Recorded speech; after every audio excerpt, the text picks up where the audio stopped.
وعلیکم السلام ورحمۃ اللہ وبرکاتہ۔ محترم بھائی کہتے ہیں نماز جنازہ کی تکبیرات میں رفع الجان کرنا، کہتے ہیں پہلی تکبیر کے ساتھ رفع الجان کرتے ہیں تو باقی تکبیروں کے ساتھ بھی رفع الجان کرنا یہ ثابت ہے یا کیا ہے؟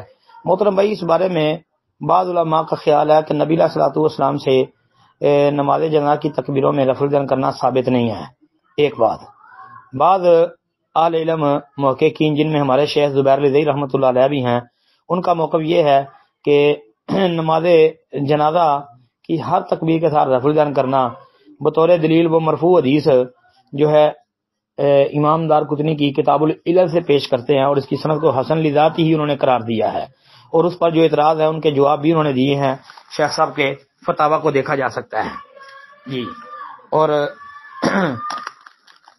دوسری اور تیسری بات، بعض علماء نے العلل والی جو روایت ہے اس پر جرح کی ہے، اگرچہ وہ روایت مختلف ہی ہے۔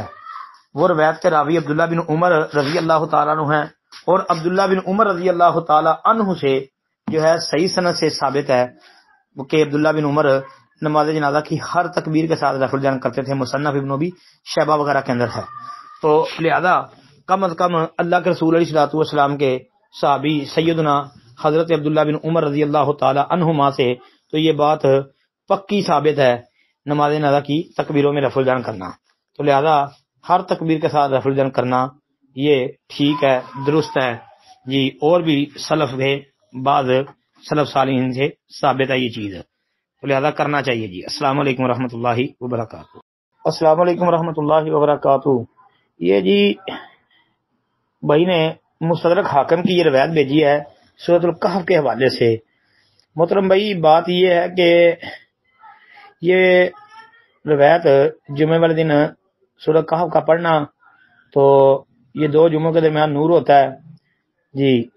اس روایت کی سند میں اختلاف ہے، بعض کہتے ہیں کہ یہ ضعیف ہے، بعض کہتے ہیں کہ حسن ہے، بعض کہتے ہیں مرفوعاً ثابت ہے، بعض کہتے ہیں مرفوعاً ثابت نہیں ہے۔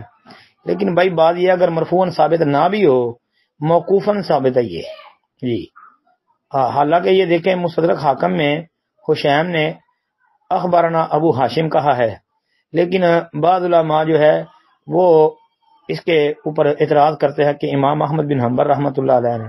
اب یہ جو جواب آپ نے کوئی بھیجا مجھے، تو اس میں یہ جو بات لکھی ہے نا کہ یہ روایت حشیم نے ابو ہاشم سے نہیں سنی، کما قال احمد بن حنبل رحمہ اللہ، تو محترم بھائی یہ بات یاد رکھیں، یہ ہماری تحقیق میں دنیا کے اندر کوئی بھی آدمی یہ بات ثابت نہیں کر سکتا کہ امام احمد رحمۃ اللہ علیہ نے یہ سورۃ الکہف والی جمعے کے دن پڑھنے والی روایت جو ہے اس کے متعلق یہ بات کہی ہے، یہ بات نہیں ہے، انہوں نے یہ بات نہیں کہی۔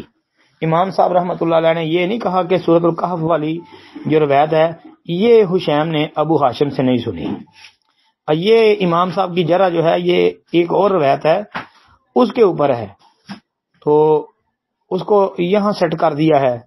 تو بہرحال نعیم بن حماد پر بھی بعض نے کلام کیا ہے، اگرچہ وہ صدوق راوی ہیں، تو بہرکیف اس روایت کے متعلق یہ ہے کہ اگر یہ مرفوعاً ثابت نہ بھی ہو تو بھائی موقوفاً یہ ثابت ہے انشاءاللہ، تو موقوفاً ثابت ہے، تو جمعے کے دن سورۃ الکہف کا پڑھنا یہ درست ہے جی انشاءاللہ۔ السلام علیکم ورحمۃ اللہ وبرکاتہ۔ السلام علیکم ورحمۃ اللہ وبرکاتہ۔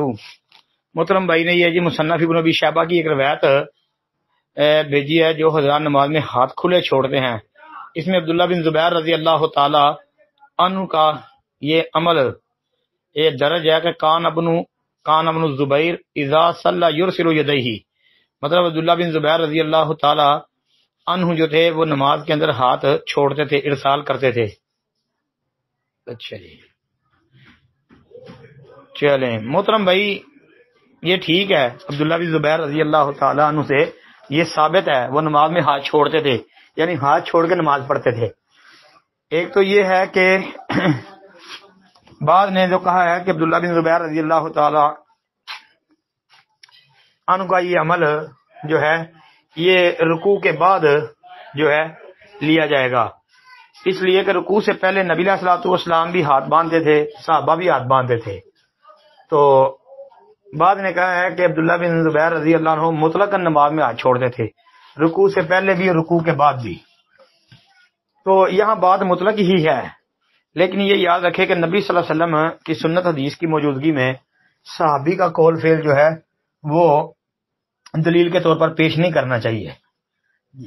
اس لیے کہ نبی علیہ الصلوۃ والسلام کے فرمان، آپ علیہ الصلوۃ والسلام کی سنت حدیث کے مقابلے میں صحابہ کا عمل جو ہے اگر مخالف آ جائے تو وہ حجت نہیں ہوتا.